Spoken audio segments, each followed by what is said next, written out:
आप सबको मेरा नमस्कार। इस देश में सबसे अहम मुद्दा है नरेंद्र मोदी का हर कीमत पर गौतम अडानी को बचाने का कुत्सित प्रयास करना। यह देश जानता है, अब देश का बच्चा बच्चा जानता है कि अडानी को बचाने के लिए देश हित को भी गिरवी रखकर नरेंद्र मोदी हर कीमत चुकाने को तैयार हैं। लेकिन क्योंकि अडानी को बचाने के लिए स्वांग रचने में सबसे बड़ा स्वांग जॉर्ज सोरोस नाम के एक आदमी को लेकर रचा जा रहा है। बीजेपी के बददिमाग प्रवक्ता, अधकचरा ज्ञान लेकर घूमने वाले सांसद, अडानी की दलाली कर रहे उनके मंत्री कांग्रेस के खिलाफ जॉर्ज सोरोस को लेकर कुछ आरोप लगाते हैं।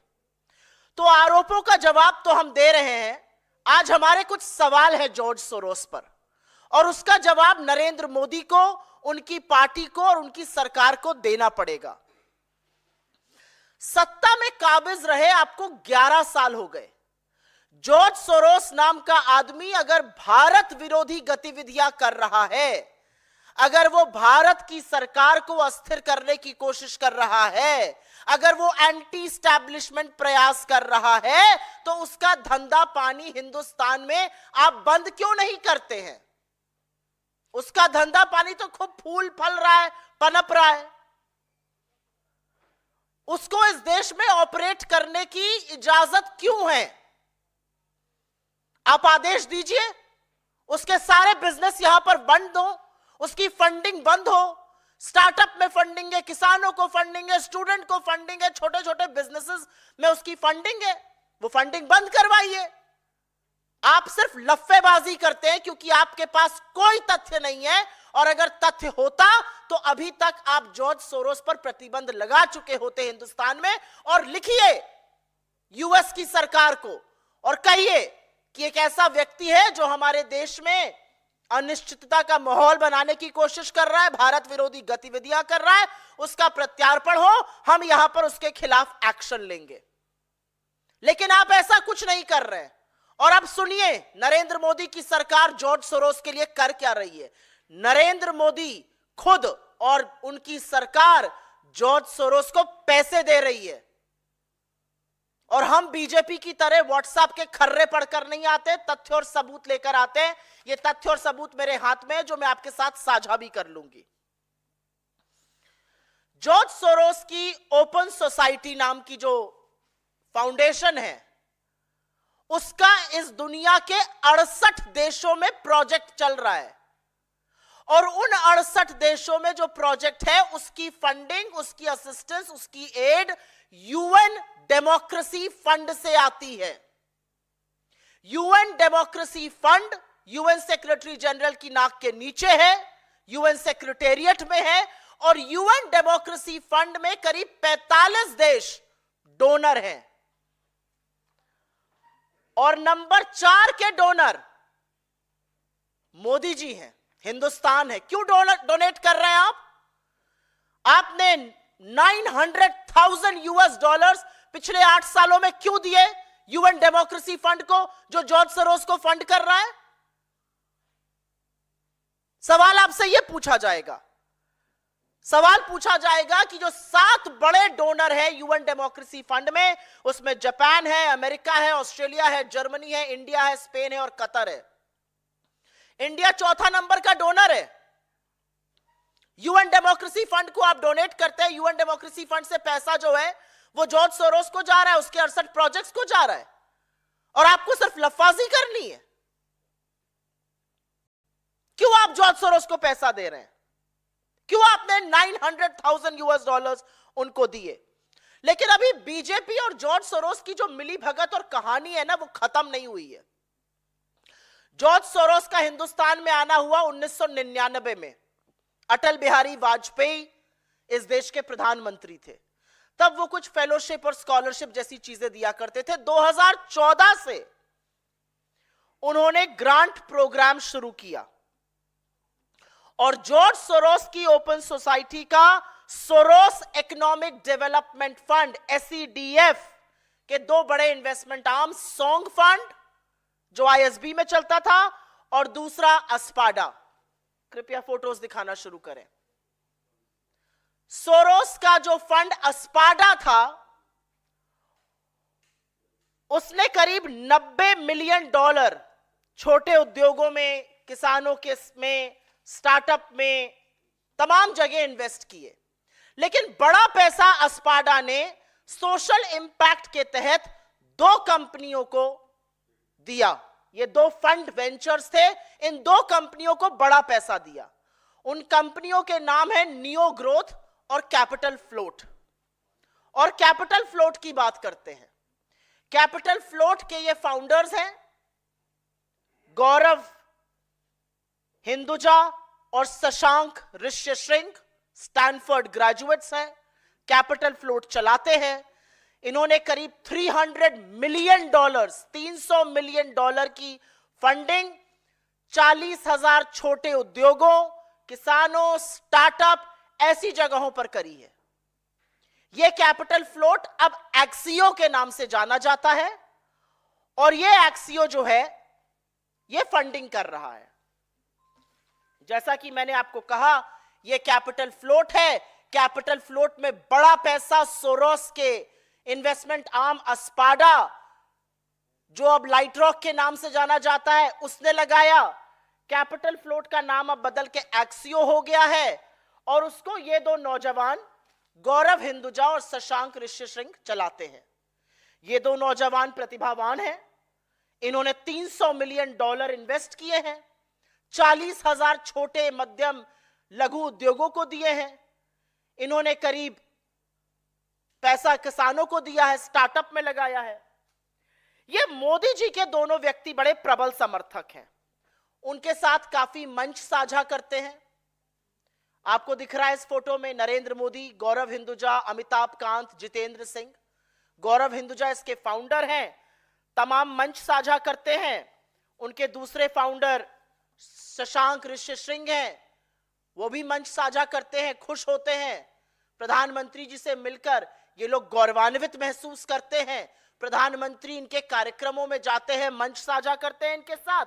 और ये सिर्फ प्रधानमंत्री के प्रबल समर्थक नहीं है, ये उनके नोटबंदी जैसे कानूनों को ऐतिहासिक भी बता चुके हैं।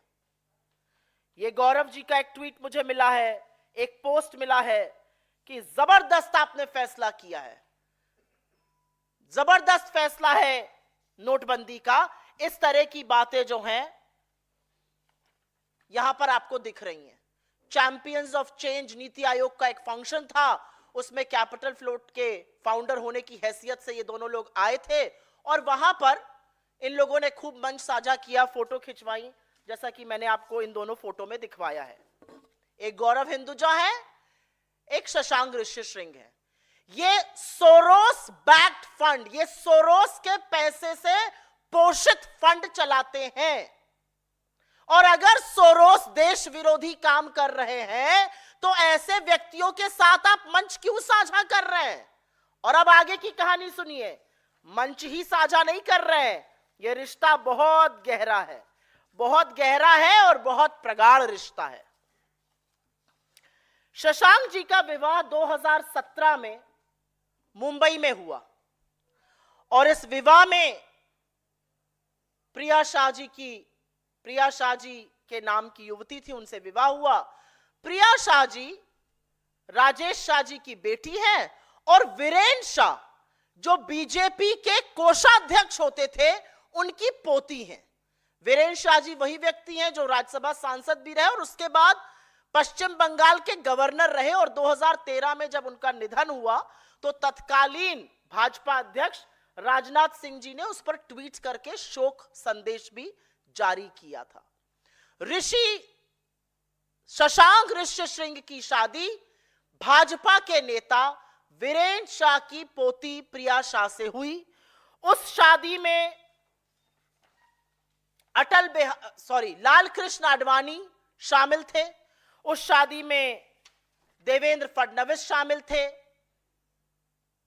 ये आपके सामने तथ्य हैं, उस टाइम के अखबार जो बता रहे हैं कि उस बड़े विवाह में जो संपन्न हुआ, दूसरा भी दिखाइए अडवाणी जी वाला, उसमें कौन कौन आया था, ये सब लोग उसमें शामिल हुए, शादी में वर वधू को आशीर्वाद दिया। और उसके एक ही साल पहले जब प्रिया के भाई मतलब वीरेंद्र शाह जी के पोते की शादी हुई थी, तो उसमें पीयूष गोयल वगैरह भी शामिल हुए थे। तो रिश्ता बहुत गहरा है। शशांक ऋषिशृंग का बीजेपी के एक परिवार से रिश्ता है, लेकिन वो जॉर्ज सोरोस द्वारा पोषित एक फंड को चलाते हैं, कैपिटल फ्लोट, जो अब एक्सियो है। तो इस पर अब हम क्या कहें? हमारा सवाल है कि ऐसे लोगों के साथ आप क्या कार्रवाई करिएगा? ऐसे लोगों के खिलाफ आप क्या कार्रवाई करिएगा? बीजेपी सोरोस पोषित लोगों से रिश्ता क्यों रखती है? नरेंद्र मोदी सोरोस पोषित लोगों से गलबैयां क्यों करते हैं?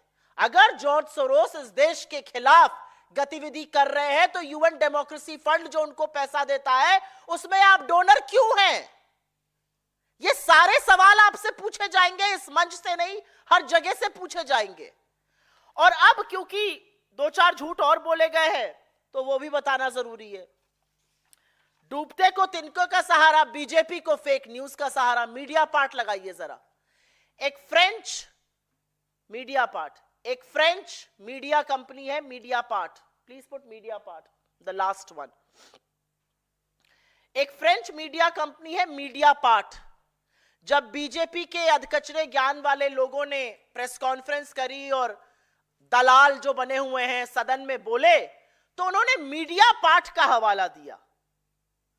गजब बात है। मीडिया पार्ट ने डिनाई कर दिया कि नहीं, हमारे बल पर फेक न्यूज मत फैलाइए। फैक्ट्स जो हैं आपकी कंस्पिरेसी थ्योरी को डिनाई करते हैं, हमने कोई ऐसा आर्टिकल ही नहीं छापा है। ये तो मीडिया पार्ट ने बीजेपी की फेक न्यूज का कच्चा चिट्ठा खोल दिया। लेकिन मीडिया पार्ट के कच्चा चिट्ठा खोलने से पहले हमारा एक सवाल है, मीडिया पार्ट का आपको बड़ा सहारा मिल रहा है, मीडिया पार्ट के बलबूते पर आप फेक न्यूज फैला रहे थे। अगर मीडिया पार्ट आपके लिए इतना विश्वसनीय है, तो ये बताइए, जब ये राफेल का खुलासा करता है, तब इसके खिलाफ प्रेस कॉन्फ्रेंस क्यों कर रहे थे? तब क्यों कह रहे थे ये भारत विरोधी साजिश रच रहा है, षड्यंत्र रच रहा है? खैर, अब तो दूध का दूध और पानी का पानी हो गया है, करारा तमाचा आपके मुंह पर पड़ा है। मीडिया पार्ट ने बोल दिया है हमारा कोई ऐसा आर्टिकल ही नहीं है, हमारे बूते पर फेक न्यूज फैलाना बंद करिए। ठीक वैसे ही जैसे अमेरिका ने आपके मनगढ़ंत जो आप आरोप फैला रहे थे अडानी को बचाने के लिए, जो आप राष्ट्रहित को गिरवी रखकर हमारे संबंध बिगाड़ने की कोशिश कर रहे थे अमेरिका से, और कह रहे थे अमेरिका कर रहा है ऐसा, अमेरिका ने भी कह दिया हमने ऐसा कुछ नहीं किया है। लेकिन एक ऑर्गेनाइजेशन है ओसीसीआरपी, उसका बड़ा हवाला देते हैं, इसको हटा दीजिए, just go to the main, go to the background. उसका बड़ा हवाला देते हैं ओसीसीआरपी का। ओसीसीआरपी के लिए ये लोग कहते हैं ये एक फंडेड पेपर है और ये भारत के खिलाफ साजिश कर रहा है। ये भारत के खिलाफ साजिश नहीं कर रहा है, ये अडानी की कलई खोल रहा है, ये अडानी की बखिया उधेड़ रहा है। और इससे दिक्कत है क्योंकि ये गौतम अडानी और नरेंद्र मोदी के संबंधों की बखिया उधेड़ रहा है। इससे दिक्कत है क्योंकि इसी ओसीसीआरपी ने अपनी इन्वेस्टिगेटिव रिपोर्ट में कहा था कि विनोद अडानी के जो दो सहयोगी हैं चांगचुंग लिंग और नासिर अली शाबान अली, उनके पास अडानी ग्रुप की 4 लिस्टेड कंपनियों के 13% शेयर हैं। भारत का कानून कहता है किसी भी लिस्टेड कंपनी की 25% जो शेयर होल्डिंग है वो जनता के पास होनी चाहिए। उस 25% में से 13% विनोद अडानी के सहयोगी लेकर बैठे थे। और इसी ओसीसीआरपी की रिपोर्ट के बेसिस पर यह भी पता चला कि जब अडानी जी कोयला देश ला रहे थे और मोटा माल कमा रहे थे कोयले का दाम बढ़ा बढ़ाकर, जिससे किसानों का आ रहा है 50,000 की बिजली का बिल, उस कोयले का दाम बढ़ाने का काम इन्हीं चांगचुंग लिंग और नासिर अली शाबान अली ने किया। और उसके बेसिस पर बिजली के दाम बढ़े। इसलिए ओसीसीआरपी से दिक्कत है। ओसीसीआरपी से इनको कोई दिक्कत नहीं। और मैं तो ये पूछना चाहती हूं, चलिए ओसीसीआरपी तो बता देता है हमें कौन फंड कर रहा है, आप बता दीजिए आपके पास पैसे कहां से आ रहे हैं। आप बताइए ना पीएम केयर फंड ने किसने पैसा दिया है। आप बताइए आपने चंदा दो धंधा लो में किस किस से पैसा लिया है, कैसे रेडें करवाई हैं, कैसे गोकशी की कंपनियों से पैसा लिया है। तो ये हो गई ओसीसीआरपी और मीडिया पार्ट की बात। फिर हम बात करते हैं विदेशी मीडिया पर आश्रित है कांग्रेस। ये बात सुनने में बड़ी मिलती है, सदन में भी ये बोलते हैं, टीवी डिबेट में भी अधकचरा ज्ञान लेकर जो आते हैं वो ये बोलते हैं। अच्छा, कांग्रेस विदेशी मीडिया पर आश्रित नहीं है और हमें किसी की जरूरत नहीं है आपको कटघरे में खड़ा करने के लिए, क्योंकि असलियत यह है कि आपकी अपनी कारगुजारी के चलते इस देश में आपने तबाही का माहौल बनाया हुआ है। लेकिन मैं आपके दोहरे मापदंड को देखते हुए दो सवाल पूछना चाहती हूं। अगर आपको विदेशी मीडिया से दिक्कत है तो जो मोदी जी के कसीदे पढ़ देते हैं उनको सारी पार्टी उछल कूद करके नतमस्तक करके शीर्षासन करके क्यों शेयर करती है। एक वो द गार्डियन को गलत समझ लिया, न्यू गार्डियन समझकर सबने लगा दिया। क्यों लगाया? मॉर्निंग कंसल्ट नाम की कोई कंपनी है, 200 लोगों का फीडबैक करके नरेंद्र मोदी को उन्होंने दुनिया का बड़ा अच्छा लीडर बता दिया। अरे सारी भाजपा, नरेंद्र मोदी से लेकर नड्डा और सारी भाजपा लग गई उसको प्रचारित करने में। क्यों लग गई? ये तो विदेशी है। असलियत यह है कि अगर आपके लिए कोई विदेशी मीडिया अच्छा बोले तो बहुत बढ़िया, हरिभजन होगा, और अगर बुरा बोले तो वो देश के खिलाफ साजिश है। तो ये मीठा मीठा गप और कड़वा कड़वा थूक तो नहीं चलेगा। एक और बात है, जब ये कहते हैं विदेशी एजेंडा है, मैं सुनकर हतप्रभ रह गई। हमें समझ में नहीं आया कि इसका जवाब भी क्या दिया जाए। इनके लोग बोलते बोलते ये बोल गए जातिगत जनगणना विदेशी मुद्दा है। इस देश का पिछड़ा, इस देश का आदिवासी, इस देश का दलित, इस देश का गरीब सामान्य वर्ग जातिगत जनगणना की मांग कर रहा है। आप भाग रहे हैं जातिगत जनगणना से और इसको आप विदेशी मुद्दा बताइएगा। आपका कहना है पेगासस, आपका कहना है हंगर इंडेक्स, आपका कहना है प्रेस फ्रीडम इंडेक्स, ये विदेशी मुद्दे हैं। ये कैसे विदेशी मुद्दे हैं? क्या यह सच नहीं है कि फोन के अवशेषों में, फोनों में पेगासस का अवशेष मिला? क्या यह सच नहीं है कि हम निरंतर भुखमरी इंडेक्स पे गिर रहे हैं? क्या यह सच नहीं है कि प्रेस फ्रीडम इंडेक्स में हिंदुस्तान 159 आउट ऑफ 180 है? क्या यह सच नहीं है कि 165 देशों की सूची में ह्यूमन फ्रीडम में हम 109 पर हैं? ये विदेशी एजेंडे हैं। विदेशी एजेंडा जो है वो देश को डिरेल कर रहा है, देश की इकोनॉमी को डिरेल कर रहा है। नहीं प्रभु, उसके लिए आप ही काफी हैं। आपकी नोटबंदी, आपका गब्बर सिंह टैक्स और आपने जिस तरह से पूंजीपतियों को बढ़ावा दिया और किसानों को, छोटे लघु मध्यम उद्योगों को खत्म किया, उसकी वजह से भयावह बेरोजगारी है, आर्थिक असमानता है, लोगों की आय थम सी गई है और सिर्फ मोदी और अडानी को जुटाने में आप सब के सब लगे हुए हैं। अडानी को मोदी का रॉकफेलर बुलाना गलत है, बिल्कुल, ये एक सही बात कही। वो रॉकफेलर थोड़ी है, वो तोता है जिसमें मोदी की जान बसती है, उसको रॉकफेलर बुला रहे हैं हम लोग, गलत कह रहे हैं। अडानी मोदी का वो तोता है जिसमें जादूगर की जान बसती है, और इसीलिए तो अडानी को बचाने के लिए राष्ट्रहित को ही बलिदान नहीं कर रहे, सदन को भी गिरवी रख दिया है। सारी सरकार, सारी पार्टी अडानी को बचाने में जुटी हुई है। क्या यह सच नहीं है कि आप घूम घूम कर अडानी को डील दिलाते हैं? क्या यह सच नहीं है कि आप अडानी के हवाई जहाज में घूमकर अपना प्रचार करते थे? क्या यह सच नहीं है कि आपने कानून बदले अडानी को पोर्ट, एयरपोर्ट देने के लिए? क्या यह सच नहीं है कि आपने सिख कंपनीज को, जो कंपनियों में गड़बड़ी हो जाती है, उनको कौड़ियों के दाम पर अडानी को दिया? क्या यह सच नहीं है कि अडानी के चलते आपने नीति आयोग और फाइनेंस मिनिस्ट्री की भी अनदेखी करी? तो असलियत यह है कि जब जब आपकी कलई खुलेगी तब तब आपको कांग्रेस अपने साथ और अपने सामने नजर आएगी। लेकिन मैं फिर से उस सवाल पर जाना चाहती हूं जिससे मैंने अपना प्रेस वार्ता शुरू करी थी, और सवाल यह है कि जॉर्ज सोरोस अगर देश विरोधी हरकतें कर रहा है तो उसका धंधा पानी यहां क्यों चल रहा है? उसके प्रत्यार्पण के लिए आपने चिट्ठी क्यों नहीं लिखी?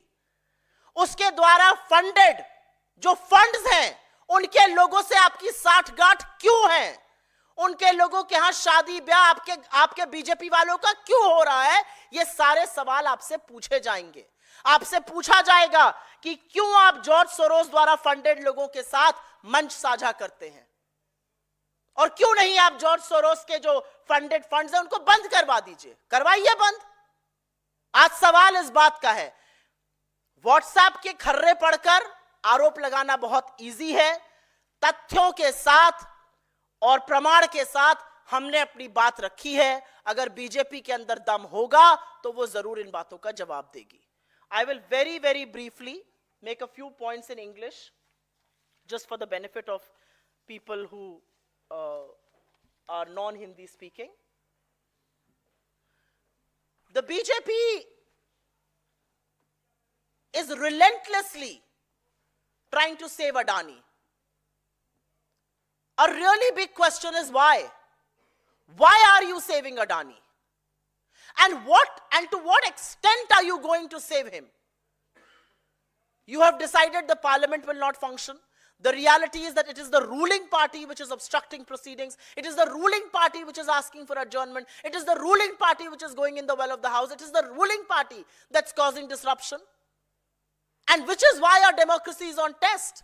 But because you hide behind a man called George Soros, and I give two hoots about who George Soros is, the reality is that you have to answer a few questions. If George Soros is indeed running an anti-India agenda, what are you doing to shut him down in India? Why are you contributing to the UN Democracy Fund, which actually aids 68 projects of George Soros around the world?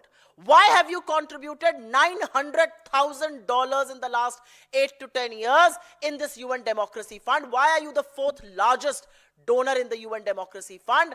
Why are you even a part of the UN Democracy Fund that's giving money to George Soros? So in a way, Mr. Modi is funding George Soros.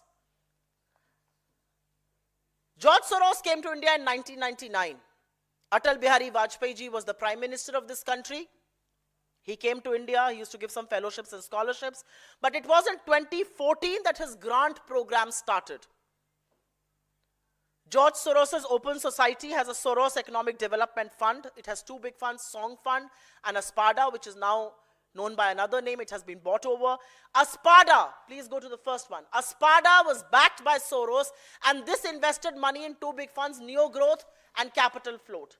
Capital Float, founded by these two gentlemen, seemingly bright young boys, Gaurav Hinduja and Shashank Rishyasinghe. This fund is now known as Axio, and Axio, like I said, Gaurav Hinduja and Shashank Rishyasinghe. This fund, these are the two founders. They are seemingly very fond of Mr. Modi. They have shared public platforms with him. They have supported his demonetization, but they were funded by George Soros. Why are you spending time? Why are you sharing the stage? Why are you backing people who have been funded by George Soros? And it doesn't just end there. Shashank Rishyasinghe is married to the granddaughter of Viren Shah. Viren Shah is an ex-treasurer of the BJP. He was also the governor of West Bengal between 1999 to 2004 when Atal Bihari Vajpayee was in government. And when Shashank Rishyasinghe got married to Viren Shah's granddaughter, people like Mr. Advani and then Chief Minister Devendra Fadnavis attended this wedding. When her brother had gotten married, Piyush Goyal and multiple other people had gone. So the question is that what are you doing about all of these funds? And these are not small operators, by the way, just for your information. Axio has supported 40,000 small businesses across the country. It has invested $300 million in small businesses, startups, and other places like that. It has given money to farmers. What are you doing about this? If Soros is running an anti-India agenda, how is money from his fund flowing into Indian startups, flowing into Indian small ventures, flowing into these funds? And why are you sharing platforms with people who are backed by Soros? The reality is that you have zero proof. The reality is you have no evidence. And the reality is you are only hiding behind Soros because you need an alibi to save Mr. Adani. Go back to the main screen, please.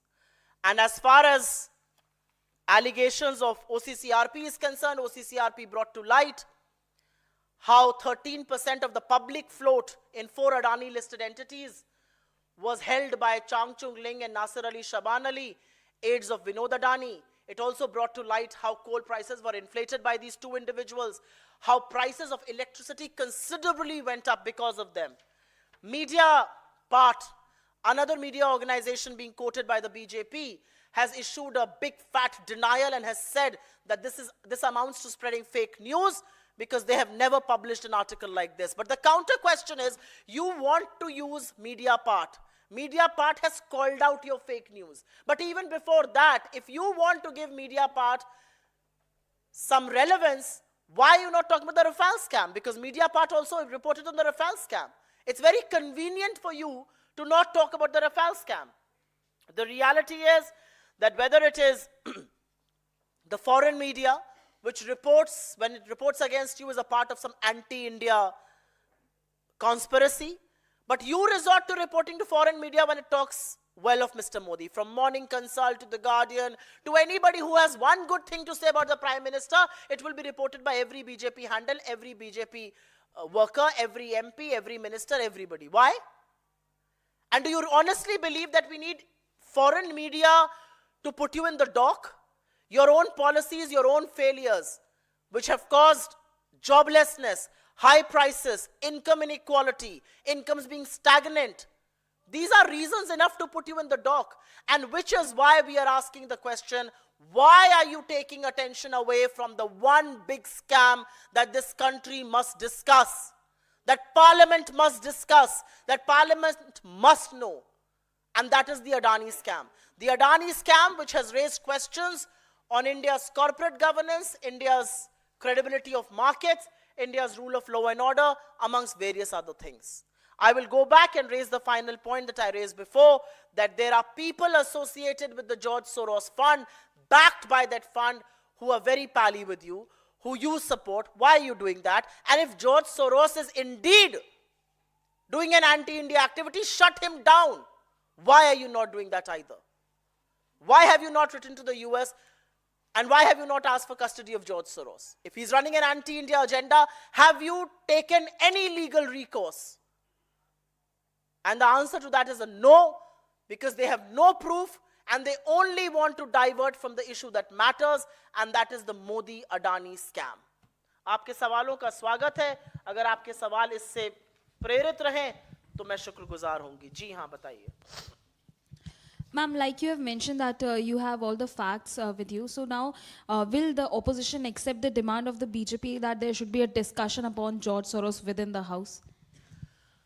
We will accept the demand the day BJP accepts the demand to do a discussion on Gautam Adani. And I will tell you why. BJP's allegations about George Soros, and I hold no brief for him, are unsubstantiated. But as far as Gautam Adani is concerned, he has been indicted by the grand jury from the Department of Justice in the United States. His deal stand cancelled by Kenya, both airport and power. His power deal in Bangladesh is being scanned and probed into by the Bangladesh. Sri Lanka is on watch as far as his power deal is concerned. He is facing protests in Israel and in Australia, and Switzerland has frozen accounts related to Gautam Adani. There are charges of wrongdoing, fraud, misgivings, and also bribery, for which he has been indicted by the grand jury. The SEC of the United States and FBI probed him for 2 years, and only after that were the warrants issued. The BJP does not want to talk about a man who faces warrants from the United States of India, or United States of America, and in India, they want to protect him?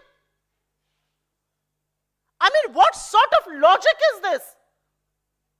And I'm sorry to say, I'm a little disappointed with media not raising this question. Here is a man who faces indictment, who faces a warrant on charges of fraud, on charges of corruption, on charges of bribery, and bribery paid to Indian officials and Indian politicians. And the government doesn't want to probe him. He has offered to settle with SEBI. Why? If there was no wrongdoing, why is he offering to settle with SEBI? Do you not want to know what the charges are? Do you not care about the credibility of our stock markets, the credibility of our corporate sector? Do you not care about the kind of allegations this raises and raises questions on our rule of law both in spirit and in letter? What are we talking about? और इसका मैं हिंदी में जवाब जरूर दे देती हूं, और इसलिए देना जरूरी है क्योंकि बीजेपी के जो बातें हैं वो मनगढ़ंत हैं। गौतम अडानी के खिलाफ ये तो तथ्य है ना, ये कांग्रेस तो नहीं बोल रही है। 2 साल तक जांच हुई, एसईसी और एफबीआई ने मिलकर जांच करी, डिपार्टमेंट ऑफ जस्टिस की ग्रैंड जूरी ने वारंट इशू किया है अमेरिका में, और देशभक्ति के लिए वारंट इशू नहीं किया है। वारंट इशू किया है क्योंकि उनके खिलाफ जालसाजी के, हेरा फेरी के और घूस देने के, भारत में घूस देने के आरोप है। उनकी आपको उन पर कोई चर्चा नहीं करना चाहते, उनकी कोई जांच नहीं करना चाहते। एक ऐसा व्यक्ति जो देश का नाम डुबो रहा है, जिसकी डील कीनिया में कैंसिल हो रही है, उनकी एयरपोर्ट और पावर की डील, बांग्लादेश का कोर्ट उनकी डील की जांच कर रहा है, श्रीलंका वॉच पर है उनकी डील की जांच करने के लिए, इजराइल और ऑस्ट्रेलिया में उनको विरोध प्रदर्शन का सामना करना पड़ रहा है, स्विट्जरलैंड ने उनसे संबंधित अकाउंट्स को फ्रीज कर दिया है। एक ऐसा व्यक्ति जो देश के लिए इतनी सारी चीजें, सिर डुबो रहा है हमारा, उस पर आप चर्चा नहीं करेंगे क्योंकि उस तोते में आपकी जान बसती है, और आप हमसे एक्सपेक्ट करते हैं कि हम बाकी चीजों पर चर्चा करेंगे। ये तथ्य हैं, ये आंकड़े हैं, ये सबूत हैं, और आपने देश हित को गिरवी रखने में कोई भी कवायद नहीं छोड़ी है। आपने अमेरिका पे आरोप लगाया, अमेरिका ने पलट के कह दिया गलत है। आपने मीडिया पार्ट पर आरोप लगाया, उन्होंने पलट के कह दिया आप हमारे सहारे फेक न्यूज ना फैलाइए। आप किसी चीज की जांच नहीं करना चाहते अडानी पर, जिसके ऊपर इतने संगीन, मतलब वारंट इशू है आदमी के खिलाफ, आप उसकी जांच नहीं करना चाहते। ये राजा तोते को बचाने का काम कर रहा है, लेकिन तोता बच नहीं पाएगा। जी, there is only one demand, and that one demand is that Gautam Adani needs to be probed, a JPC needs to be formed, and he needs to be arrested. The kind of charges he is facing, bribery of over 2200 crore rupees, 2200 crore रुपए की जिस आदमी के ऊपर घूस का आरोप है, गबन का आरोप है, जालसाजी का आरोप है, हेरा फेरी का आरोप है, स्टॉक मैनिपुलेशन का आरोप है, वो आजाद घूम रहा है। गिरफ्तार करिए उसको, ये हमारी डिमांड है। हमारी डिमांड है जेपीसी, और हमारी डिमांड है सदन में गौतम अडानी पर चर्चा हो। आप चर्चा से क्यों भाग रहे हैं? इस पर और कोई सवाल? बहुत धन्यवाद आप लोगों का। जी हाँ, बोलिए।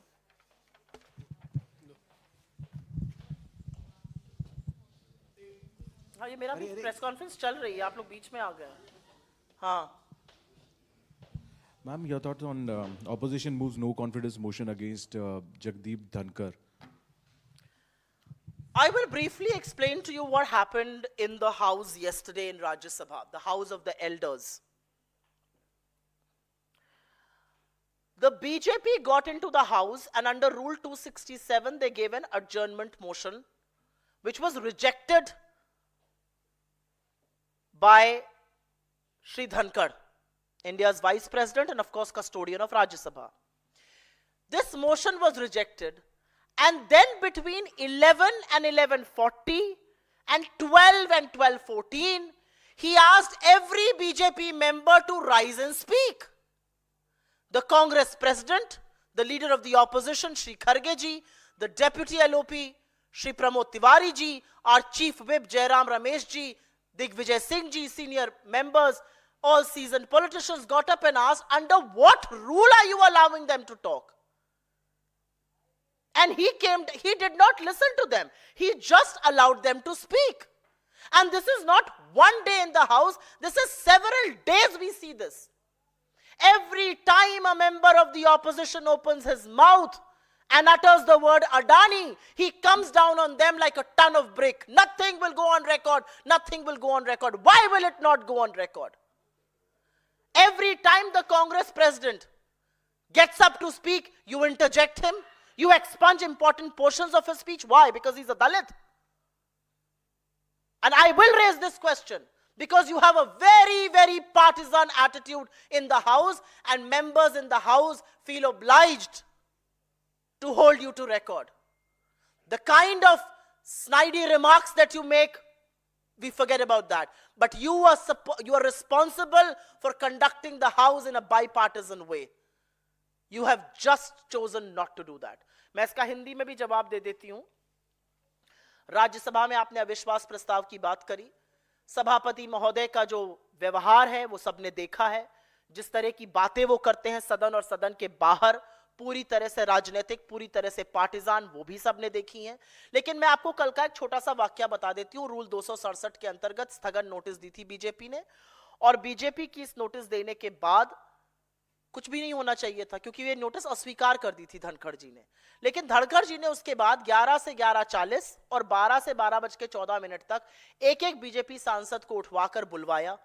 तो नेता प्रतिपक्ष और कांग्रेस अध्यक्ष श्री खरगे जी ने, उपनेता प्रमोद तिवारी जी ने, चीफ विप जयराम रमेश जी ने, सीनियर मेंबर दिग्विजय सिंह जी ने खड़े होकर पूछा आप इनको किस रूल के तहत बुलवा रहे हैं, और इस पर उनका कोई जवाब नहीं था. उन्होंने कोई जवाब नहीं दिया इस पर, और वो उनको बुलवाते रहे. और जब नेता प्रतिपक्ष बोलने के लिए खड़े हुए तो उनको टोक देते हैं. अडानी का शब्द निकल जाए, nothing will go on record चिल्लाने लगते हैं. राज्यसभा की जो प्रोसीडिंग्स है, लोकसभा भी पीछे नहीं है खैर, लेकिन राज्यसभा की जो प्रोसीडिंग्स है वो पूरी तरह से राजनीति से प्रेरित, पूरी तरह से नतमस्तक होकर बीजेपी के तहत चल रही है. और ऐसे में हमारे पास कोई चारा नहीं बचा है. किस तरह से उनको हम बोले कि आपका रोल बाइपार्टिजन है, आप बाइपार्टिजन एटीट्यूड भी दिखाइए. Ma'am, one question, as Tahir Hussain has joined AIMIM today, and his name has been announced by Asaduddin Owaisi to contest the upcoming elections in Delhi Assembly, as he was one of those person who were being accused in the 2020 Delhi riots. Such kind of person contesting election, what's the take of the Congress party regarding this? Why is he contesting elections? Which party is supporting him? And what will I know who is supporting him? I'm asking you a rhetorical question. Who is supporting him and why? Why is he being supported? What is this going to do? Whose hands is Mr. Owaisi playing in? And when I say B team of the BJP, people take a lot of offense. He himself takes a lot of offense. But who is he supporting? Whose agenda is he pushing by doing these things? I don't want to speak on more things like that because he's not a member of my party. I haven't given him the ticket. My party doesn't stand with people like that. But if Mr. Asaduddin Owaisi has decided to stand by him, what's his motive? Who is he supporting? And why? And is it not playing into the BJP's ploy of polarization? That's a question all of you who keep meeting Mr. Owaisi inside and outside of parliament should ask him. जी. हुमायूं है, विधायक हैं TMC के. उन्होंने ऐलान किया है कि मैं अगले साल तक बाबरी मस्जिद अपने इलाके में बनवाऊंगा. अब इन सब बातों का मैं क्यों जवाब दूं? वो एमएलए हैं या सांसद हैं, जो भी हैं, इसका जवाब टीएमसी दे. टीएमसी के सांसद है, मेरे सांसद तो है नहीं. Ma'am, ji. Kiren Rijiju, Union Minister, has attacked Rahul Gandhi, and he said that all he has done is to create tamasha in the parliament, and then he goes abroad, enjoys his holiday. That's the allegation which Kiren Rijiju has made at Rahul Gandhi. Has Kiren Rijiju found time to attend parliament instead of putting his workout videos? Has Kiren Rijiju found time other than lifting weights to tell this country what is he up to? Has Kiren Rijiju found time to make parliament function? The reality is that the failure of the government is apparent in how parliament is not functioning. And what is tamasha? I would like to ask, what is tamasha? You are not allowing the discussion on Gautam Adani, a man who has been indicted, a man who faces various charges around the world, a man who's being probed by various nations across this world, a man who faces a warrant. You are not allowing a discussion there. Why?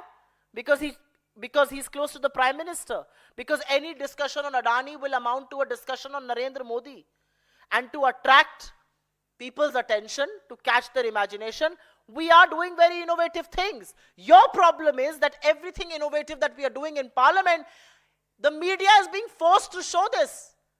Whether it's wearing a mask or it's wearing a t-shirt which has a sticker of Modi and Adani, or it's carrying a bag, this is catching popular imagination. That's your problem. And ye tamasha kaise hai?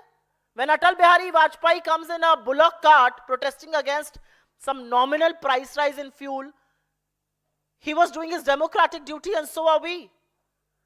Kiren Rijiju के पास शायद व्यायाम वगैरह करने से आज वक्त मिल गया होगा, तो उन्होंने वक्तव्य दिया है। सरकार का सबसे बड़ी विफलता है कि सदन नहीं चल रहा है, और सदन में अवरोध बीजेपी बनी हुई है। बीजेपी सदन नहीं चल रही। हम तो जो अपना प्रदर्शन भी है वो सदन के बाहर कर रहे हैं, और ये डिमांड कर रहे हैं कि सदन चलाइए, और सदन के अंदर आके हम चुपचाप बैठ के सदन चलने का इंतजार करते हैं। हो हल्ला कौन कर रहा है? बीजेपी कर रही है। क्यों कर रही है? क्योंकि अगर हो हल्ला नहीं करेंगे तो मोदी और अडानी के ऊपर डिस्कशन करना पड़ेगा। अडानी का डिस्कशन मतलब मोदी का डिस्कशन। क्यों बचा रहे हैं उनको आप? असलियत यह है कि चाहे वो मास्क पहन के प्रदर्शन करना हो, या स्टिकर लगा के करना हो, या बैग लेके करना हो, दुनिया को पता चल गया है मोदी और अडानी एक है, और इसीलिए सेफ है। और मीडिया को भी, क्योंकि वो विजुअल्स अच्छे हैं, दिखाना पड़ रहा है। यह दिक्कत है रिजिजू जी की और उनकी पार्टी की। अगर आपके अंदर जरा सी भी नैतिकता और मर्यादा है, जो कि नहीं है, आपने वो बेच खाई है, उसको गिरवी रख के आप अडानी का बचाव कर रहे हैं। अगर जरा सी भी बाकी है तो गौतम अडानी पर डिस्कशन करा के दिखाइए। 1 घंटे के लिए डिस्कशन करवाइए, आप नहीं करवा पाइएगा। बहुत धन्यवाद आप लोगों का, शुक्रिया।